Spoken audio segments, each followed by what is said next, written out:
2024 का चुनाव है, प्रधानमंत्री आप किसे बनाना चाह रही हैं? मोदी को ऑब्वियसली, मोदी जी को बनाएंगे। नरेंद्र मोदी जी को बनाना चाहूंगी बिल्कुल। नरेंद्र मोदी जी को प्रधानमंत्री क्यों तीसरी बार बनाना चाह रही हैं आप? उन्होंने 10 इयर्स में इतना डेवलपमेंट किया है जितना डेवलपमेंट हमारा पहले कांग्रेस की पार्टी में नहीं हुआ था।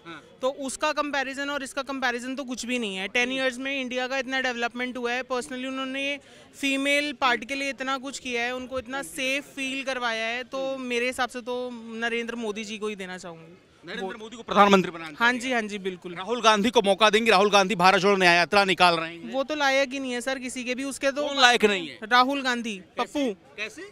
उसका तो सर आप जिक्र करना ही छोड़ दीजिए अब। उसका मुझे नहीं लगता कोई रोल है, कोई पार्ट है, वो किसी कुछ करने लायक रह गया है, वो कुछ किसी लायक नहीं है। जो राहुल गांधी है उनका जो जब भी हम उनकी स्पीच सुनते हैं या फिर जो भी उनका कम्युनिकेशन होता है तो वो इस पार्ट पे ज़्यादा होता है कि ऑपोजिशन क्या नहीं कर रही है या फिर क्या कमियां रह गई है। बट सिमिलरली अगर आप नरेंद्र मोदी को देखते हैं जो हमारी सेंट्रल गवर्नमेंट में है, जो लीडर्स हैं, the way they talk about the India, their prime focus is only about how we can develop more।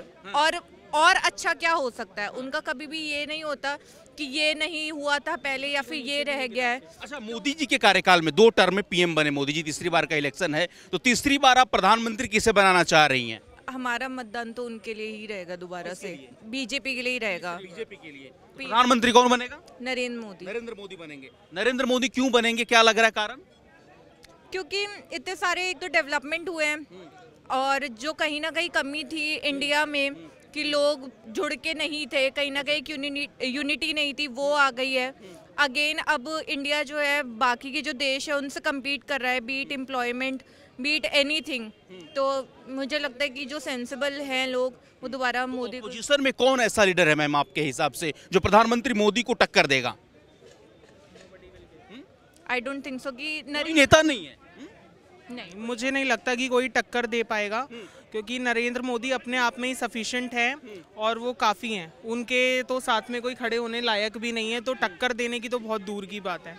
I don't think so. तो महिलाओं के लिए प्रधानमंत्री मोदी ने क्या किया है, बताइए आप। महिलाओं के लिए सबसे पहले तो एक हम लोग सेफ फील करते हैं। अभी रिसेंटली मैंने 2014 से पहले यूपी विजिट किया था, इलाहाबाद एरिया जो अब प्रयागराज नाम के से जाना जाता है। तो वहाँ पे इतना पहले सेफ नहीं फील करते थे जितना अब सेफ फील करते हैं। वहाँ पे इवन जो मुस्लिम कम्युनिटी के लोग हैं या फिर कुछ लोग हैं जो मोदी जी को नहीं चाहते कि वो हमारे उसमें प्रधानमंत्री बने, उन लोगों का पहले ये था कि वो लोग खुल के घूमते थे। जब मैं 2012 या 13 में मैंने विज़िट किया था। अब मैं रिसेंटली 2022 में मैंने विज़िट किया था, 1.5 साल पहले। तो तब वो एरिया एकदम सेफ हो गया है। वहाँ पे अगर आप 9 बजे में निकलोगे अब एज अ फीमेल कैंडिडेट तो यू कैन विज़िट, बहुत ईजिली आप विज़िट कर सकते हो। कोई मतलब बहुत सेफ साइट है। तो मुझे ऐसा लगता है कि हाँ, नरेंद्र मोदी जो है वो बेस्ट है।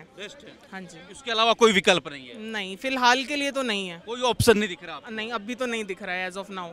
चलिए, नीतीश कुमार फिर से एनडीए में शामिल हो गए, क्या कहेंगे इस पूरे मैटर पर आप? देखिए, नीतीश कुमार तो बिना पेनी के लोटा है, जानते हैं ना, कभी इधर कभी उधर कभी इधर उधर। लेकिन सबसे बड़ी बात मैं यहाँ समझना नहीं चाह रहा हूँ कि बीजेपी क्या कर रही है। बीजेपी क्यों लिया, दोबारा क्यों लिया बीजेपी इसको, कारण क्या है भाई? आप मान रहे कि INDIA का सूत्रधार जो थे नीतीश कुमार खुद अब एनडीए में आ गए, तो फूट पड़ गई है INDI गठबंधन में? हाँ, ये तो फूट पड़ ही गया हुआ है, तो सामने दिख रहा है फूट पड़ गया। लेकिन सबसे बड़ी बात है, अगर बीजेपी लिया है, अपने साथ लिया है, तो क्यों नीतीश कुमार को मुख्यमंत्री बनाया? 2024 में प्रधानमंत्री कौन बनेगा आपके हिसाब से? मोदी जी। मोदी जी 2024 में मोदी प्राइम मिनिस्टर क्यों बनेंगे, क्या कारण है? बहुत ऐसा कारण है, हर क्षेत्र में काम किए हैं। क्या क्या काम हुआ मोदी कार्यकाल? काम तो बहुत का है, 70 हट गया, उज्ज्वला योजना, ration card, Ayushman card, Ram मंदिर, क्या काम तो बहुत किए हुए। जय श्री राम। के हिसाब से 2024 में प्रधानमंत्री कौन बनेगा? कोई टक्कर ही नहीं है, हम बनेंगे। हाँ, मोदी जी। मोदी जी बनेंगे? हाँ जी। मोदी जी क्यों बनेंगे, क्या कारण लग रहा है? कारण आप ये बताओ क्यों नहीं बनेंगे? क्या क्या काम हुआ मोदी का? ये बताओ काम कौन सा नहीं हुआ? आप बताइए ना, क्या क्या काम हुआ सर, आप बताइए प्लीज। ये मेरी बात सुनो, 80 करोड़ लोगों को ये मिल रहा है राशन। 80 करोड़ लोगों को 80 कंट्री की लगा के चलो आप। उज्ज्वला योजना, गैस, पक्के घर, टॉयलेट, ठीक है, अपना ये रोजगार अपना। राहुल गांधी भी भारत जोड़ो न्याय यात्रा निकाल रहे हैं, क्या राहुल को प्राइम मिनिस्टर बनाएंगे आप? भारत टूटा कब था? तोड़ा किसने था? नेहरू ने। नेहरू ने तोड़ा था अच्छा 47 में, उन्होंने तोड़ा था। अब ये जोड़ने चले, क्या जोड़ने चले हैं? टी शर्ट डाल के और रात को अपना, ठीक है। 2024 का लोकसभा चुनाव है, नीतीश कुमार एनडीए में शामिल हो गए। उधर ममता बनर्जी बोल रही हैं कि भैया हम अकेले चुनाव लड़ेंगे, भगवंत मान बोल रहे हैं कि अकेले चुनाव लड़ेंगे। तो क्या लग रहा है 2024 का फाइट कहां जा रहा है? ये देखिए, बात ये है ना कि जो इंडिया अलायंस जो बना था, ये बहुत पहले भी बहुत सारे ऐसे लोगों ने मतलब ये बात बोली है कि ये आपस में इन लोगों की नहीं बनती थी। ये लोग एक साथ संगठित इसलिए थे कि मोदी जी को हरा सके। अब अभी जैसा हुआ है बिहार के राजनीति में, इनको पता लग गया कि एक साथ संगठित रहने में कोई इनकी भलाई नहीं है। अगर ये इंडिया के साथ अगर अलायंस बनाकर रहते भी हैं तो इनकी जो बनी बनाई जो पार्टी जो है वो भी उनकी बर्बाद हो जाएगी।